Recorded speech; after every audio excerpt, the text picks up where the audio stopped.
So this morning, I want to bring us to a word from God. It's simply entitled "The God Who Sees Me."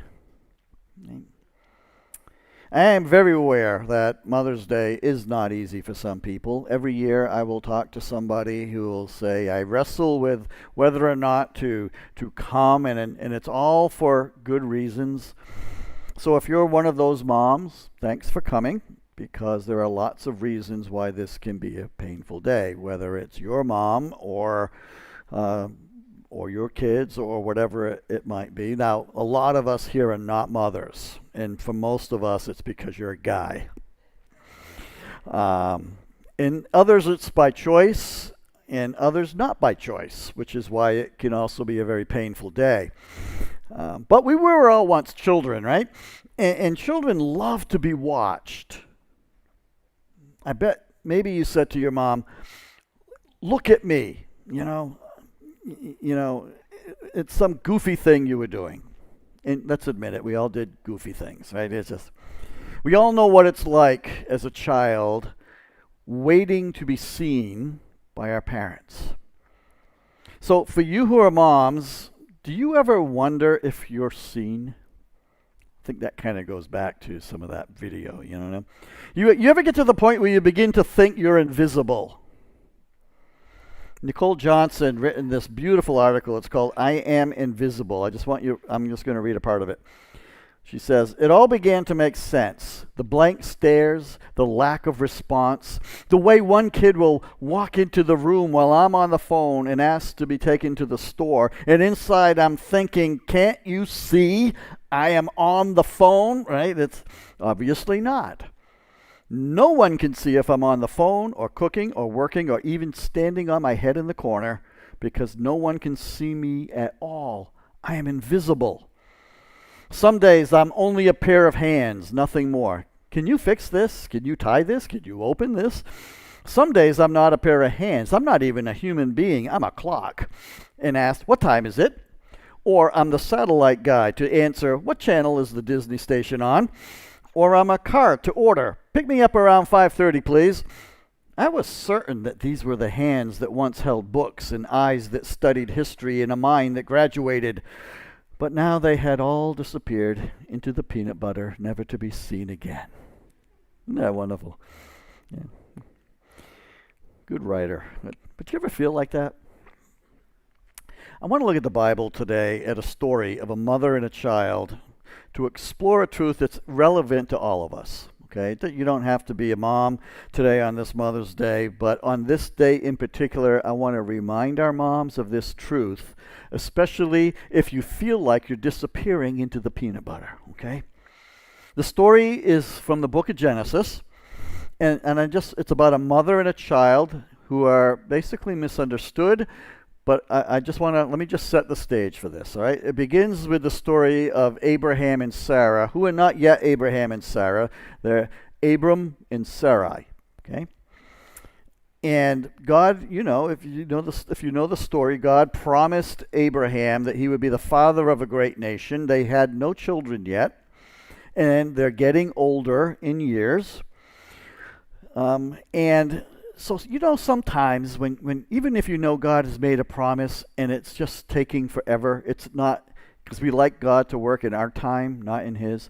Sometimes you might want to force God's hand and you begin going, well, maybe he wants me to make this happen, instead of when God said, "I will make that happen." And that's what happened in the story of Abram and Sarai. And so she's not conceiving. She's just not having, and she's getting beyond these years, where humanly speaking, maybe this isn't going to happen. So maybe there has to be another way. So Sarai says to Abraham, "The Lord has kept me from having children. Go sleep with my servant. Perhaps I can build a family through here," which culturally speaking was probably not that out of the ordinary back then. But Abram agreed to what Sarah said, "Go sleep with my servant," because what could possibly go wrong with that idea, right? So Abram, having been living in Canaan now 10 years. So this is 10 years after God said, "You're going to be the father of a great nation." So Sarai, it says, took her servant, gave him to Abram as his wife. Slept with her, and of course, she conceives. But when she knew she was pregnant, Hagar began, it says, to despise her mistress. And so Sarai says to Abram, "You are responsible for this." I think we've heard that before. I think I talked about Adam and Eve like just a few weeks ago about the blame game here. Now, if you watch sitcoms and there are those sitcoms where a woman is pregnant and now in labor, and it's like, "You did this to me," and Sarah's saying to Abraham, "You did this to me," and she's not even pregnant. Okay? That's what's happening here. And she despises me, and may the Lord judge between me and you. And Abraham's like, "I'm not getting involved in this. Your slave is in your hands. You do with her whatever you think is best." And then it says Sarai mistreated Hagar. So Hagar runs away. Now, listen, there is nobody in this story that comes off good, okay? Just so you know up front.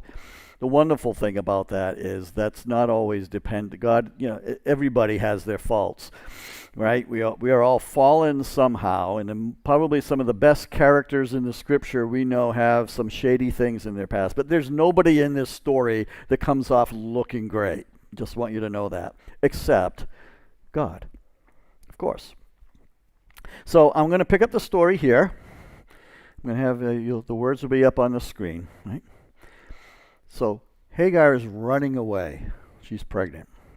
And it says, the angel of the Lord, and I have to stop there, just as a side note.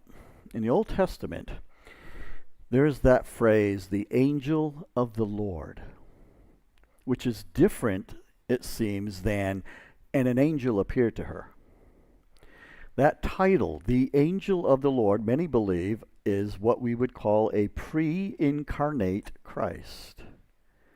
The Son existed, right? So this is the before Bethlehem incarnation, becoming human. This is the Son appearing to Hagar. So many believe that. The angel of the Lord found Hagar near a spring in the desert. It was the spring that is beside the road to Shur. And he said, "Hagar, slave of Sarai, where have you come from and where are you going?" "I'm running away from my mistress Sarai," she answered. Then the angel of the Lord told her, "Go back to your mistress and submit to her." The angel added, "And I will increase your descendants so much that they too will be too numerous to count." The angel of the Lord also said to her, "You are now pregnant, and you will give birth to a son, and you shall name him Ishmael, for the Lord has heard your misery." Ishmael means the God who listens. "He will be a wild donkey of a man. His hand will be against everyone, and everyone's hand against him, and he will live in hostility towards all his brothers." That's not great. But this means that he will still be the father of a great nation. She gave this name to the Lord. Now this is the one I want us to focus on. She gave this name to the Lord who spoke to her. "For you are the God who sees me." Isn't that great? For she said, "I have now seen the one who sees me." That is why the well was called Beer Lahai. It is still there between Kadesh and Bered. So Hagar bore Abram a son, and Abram gave the name Ishmael to the son he had born. So in this story, we meet Hagar. She's an immigrant from Egypt. She has no sense of belonging here. She's running away from a household where her body has been used to produce offspring for an infertile couple, so it would seem. And Hagar is mistreated. She is trapped in a system where she feels like she's invisible. She has no rights, no dignity, no freedom or choice, and she has had enough. It's very hard to be a nobody with no name, right? She's referred to by Abram and Sarai either as the slave or the Egyptian. They don't even call her by name. Sarai and Abram probably didn't really even see Hagar as a person. She is there to serve a purpose. And it would seem like Hagar doesn't really know what she wants, but she knows what she doesn't want. She doesn't want to be treated as a non-person, an invisible person. She doesn't realize what her greatest need is until she meets the God who meets that need. And she names him in verse 13. El Roi, the God who sees me. What name would you give God? What name would you give God if you had a chance to name him in your life? The God who loves, the God who comforts, the God who guides, the God who forgives, the God of second chances. Because whatever you would choose would actually say as much about your need as it does about the character of God, because so often it is through our need that the experience of God is deeper. So Hagar here, who might feel insignificant and misunderstood, is actually a very significant person. Hagar has the longest conversation of any woman and almost any man in the whole Old Testament with God. Hagar is one of the few people in the Bible who actually gives God a name. Up to this point in Scripture, God gave himself names. He introduced himself to the children of Israel as Elohim, the Creator, Yahweh, the great I Am, the covenant maker, El Shaddai, the Almighty. And those are really vast and majestic names, aren't they? But Hagar needed more than just a vast, majestic God who's out there. She's probably heard about this God, but doesn't know him. What she needs is an intimate, personal God. Right? And she meets that God. I have now seen the God who sees me. What a beautiful verse.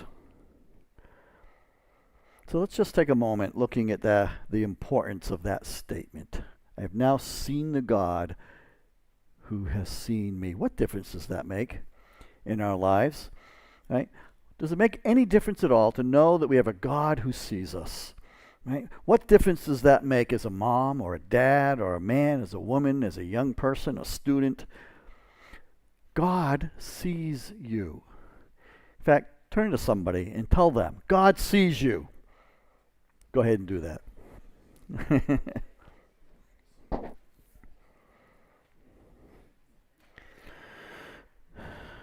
In 1 Samuel 16, verse 7, the Lord does not look at the things people look at.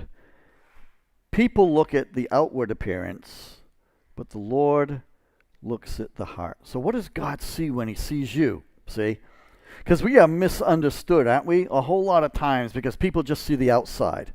They just see the moment of something, right? But they don't know the motives. We don't even sometimes ask the question, why? What's going on in their life that they just did that or said that? And we fill in those blanks. We get labeled at times and judged by these broad strokes of generalities. Someone once asked my wife, "You're American Baptist? How did you get saved?" Well, you assume she was. That was it. No, I'm kidding. Yeah, what a generality, general statement. Like, we had one of the churches I pastored in upstate New York. There was like 8 churches in town. 7 of us did a lot of things together. But the other church, the pastor of that church, thought they were the only real Christian church in town. And, I'm like, well, it would have been nice if you actually had a conversation with me, get to know me first, but whatever, See, one of the things that hurts us, isn't it, is that when somebody judges us, but they don't understand me, they don't understand my motives. God understands you. God looks not at the outward appearances, he looks at the heart. That's why I like this campaign going on. They had the 2 commercials at the Super Bowl. Jesus gets me. He does. He understands you. In other words, God sees me. And we all have a fundamental need to be seen. That's why we say when we're little children, watch me, mommy, watch me, daddy. And we don't care if anyone else is watching. We just actually want it to be my mom, my dad. I don't want my friend's mom coming to watch me play hockey. I want my family to come. It's like 2 days ago, I came across this little tiny video. Just watch this little girl's face when she recognizes her parents are in the audience.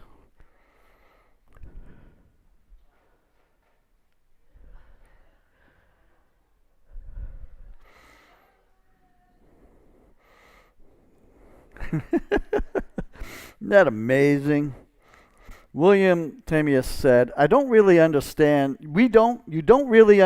human nature unless you know why a child on a merry-go-round will wave at his parents every time around and why his parents will always wave back. Why? Because we need to be seen. We long for a God who sees. Right?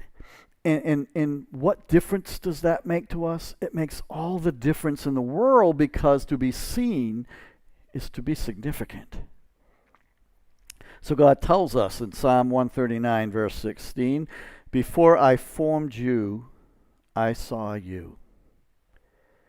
My eyes saw your unformed body. See, God saw us before anyone else did. He foresaw us into being. And once he did, he created us, and then he watches over what he has created. And because God's eyes are loving, guess what? We actually get to relax in his presence. That's why it's important to know God, right? You can be thinking God's watching me and be all, afraid, but that's not the purpose here. Because to be seen is to be significant, and to be seen is to be safe by a loving God. So look at Jeremiah 24. My eyes, he's talking about Israel, right? My eyes will watch over them for their good. For whose good? Their good. He's talking about Israel, and when they were in exile, okay, they were miles away from home, and they're thinking, maybe God doesn't know us anymore. Maybe God doesn't see us anymore. And it says that they hung up their harps and they wept. But he says, my eyes see them, and I will watch over them for their good. Remember when we dropped our kids off at college, if you've ever done that with your kids, then you know that feeling the first time you drop them off and you're leaving and you're going, oh, are they going to be okay? I'm not going to be able to watch over them. I won't be able to see them for a while. And will they be okay? And you know what? God says, but I see them. I see them. And I don't know if the thought of God seeing you makes you cringe or it gives you courage, but for Hagar, it gave her courage. And she did go back and live in the home of Abraham and Sarah. Then Hagar's son Ishmael grows up, and things get unbearable again. So she leaves again. So this is from now Genesis chapter 21. And we see Hagar being met by God again as she's running away. Or actually this time as she's just leaving. God opens her eyes to see something that she didn't realize was there. So here's this, let me set that stage again. So eventually, Sarah does conceive. She's 90 years old, so a little bit of grace of thinking this isn't going to happen, right? But this is like 13 years later now. So Ishmael's is a young teenager. Right? She conceives, she gives birth to Isaac. Ishmael, is now a teenager. And it says that as uh, the child grew and was weaned, that's Isaac. He's talking about Isaac now, Abraham and Sarah's child, Isaac. And it says, on that day, Isaac was weaned from Abraham, and he had a great feast. They're going to celebrate this, right? And Sarah is still looking around, and she sees Ishmael mocking it all. Because teenagers never do that, right? And that really upsets her. And she goes to Abraham and says, get rid of that woman and her son. He will have no issue. He will not share in the inheritance of my son Isaac. And Abraham's torn because Ishmael is his son, right? And he's distressed about all of this. But God speaks to Abraham and says, listen, don't be distressed about Ishmael and his mother. Okay? Listen to what Sarah's telling you, because it's actually through Isaac that my original promise of a nation needs to be fulfilled. Okay? And so I am going to take care of Ishmael. I am going to also make him into a nation because he's your offspring. He's your son. Right? So what Abraham does is gets up the next morning, gets some food, fills a skin full of water, gives them to Hagar, puts them on her shoulders, and sends her off, her and Ishmael. And they wandered, it says, into the desert of Beersheba. So that's where we'll pick up that story. They're in the desert, right? And it says, when the water in the skin was gone, she put the boy under one of the bushes, and then she went and sat down about a bow shot away, for she thought, I cannot watch the boy die. Because guess what? You're not going to live very long in the desert without water. And as she sat there, she began to sob. Now listen to this. This is interesting. God heard the boy crying. They're both crying, see? But God heard the boy crying as he lies there. And he says, what is the matter, Hagar? Do not be afraid, for God has heard the boy crying. Right? Lift up the boy, take him by the hand, for I'm going to make him into a great nation. Reestablish. There's a covenant there, right? And then God opened her eyes, and she saw a well of water. So she went and filled the skin with water, gave the boy a drink, and God was with the boy as he grew up, and he lived in the desert, and he became an archer. Now, I don't know, as parents here with your children, if you feel like you've gotten to the end of your resources. But that's how Hagar was feeling. All the resources have run out, and I can't do it anymore. And they don't have to be, for Hagar, they were very physical. We ran out of water. That may be somebody's situation, but I think sometimes as parents we feel like, I have just run out of the resources to be a good parent. I don't have patience. I'm exhausted. I just don't have the resources, it feels like, right? That's this situation that Hagar feels she's run out of resources. But the son grew up in the desert because Hagar had discovered the source of life in the desert. God gave Hagar courage. She discovered what it was to be taken care of by God. When no one else knows and no one else cares and no one else sees and no one else helps, God sees. And to be seen is to be known. We serve a God who sees. Most of us, when we come to God, it's when we look back. Sometimes someone has just said that, seeing God work in your life is often 20/20 vision. It's you look back, and then you see. Like in the middle of the crisis, it's very hard to see, and then later, we look back and went, "Oh my, God was with me,"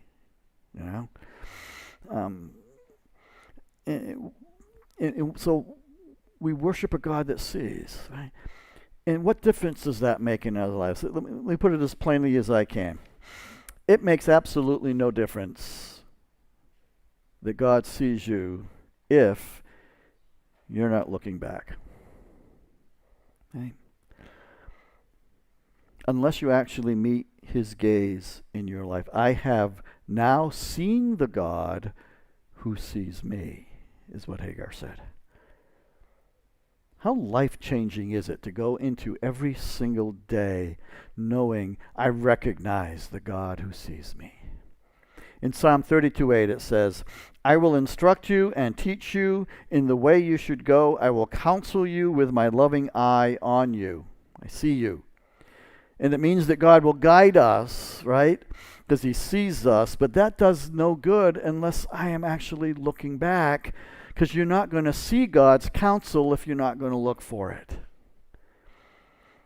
God seeing you isn't a one-way street. All of this requires a relationship with God through Jesus Christ. That's our part. There's that old song, right? It's just too good to be true. Can't take my eyes off of you, right? That's what God says. He can't take his eyes off you, okay? He made you. He loves you. He sees you. But are you looking back? Are you looking for him? Author of Hebrews chapter 12 says this, in first two verses, and let us run with endurance the race, because that's what it feels like at times, right? The race God has set before us. And we do this by keeping our eyes on Jesus, the champion who initiates and perfects our faith. You want to know how to endure the race? Fix your eyes on Jesus. Have you fixed your eyes on Jesus, the author and the finisher of our faith? Because whether you like it or not, whether you believe it or not, whether you want it or not, God sees you today.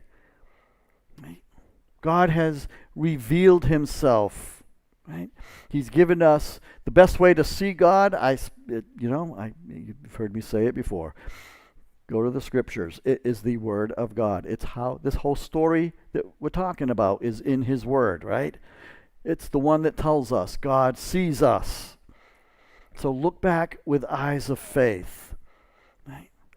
And what difference does that make? What difference does that make in our lives that God sees us today as you drive away from this church this morning, or as you go to bed tonight, or as you get up tomorrow morning, as you live your life, as you choose a career, as you function as a mom or a parent, as you go into a marriage, as you decide to have children, and as you walk down that aisle, understanding God sees me every moment. That even the day you die, and perhaps nobody knows and nobody understands you, but God still sees you. When you see, you believe. When you believe also, you will see. Works both ways. Hagar had longed to be seen, and she met the God who sees. I have now seen the God who sees me. God sees you. And thank you for that, God. Lord, I have no clue what anyone is dealing with here today, except a little, but mostly no. You see it all. You're the God who sees, and the God who loves, and the God that cares, the God that forgives, the God that counsels and directs our paths. And you see us, God. Thank you for that this morning. And I just pray, God, for anybody that needs to be reminded of that today, you would just show them, yeah, I see you, and I got you, and I will uphold you in my arms. Amen.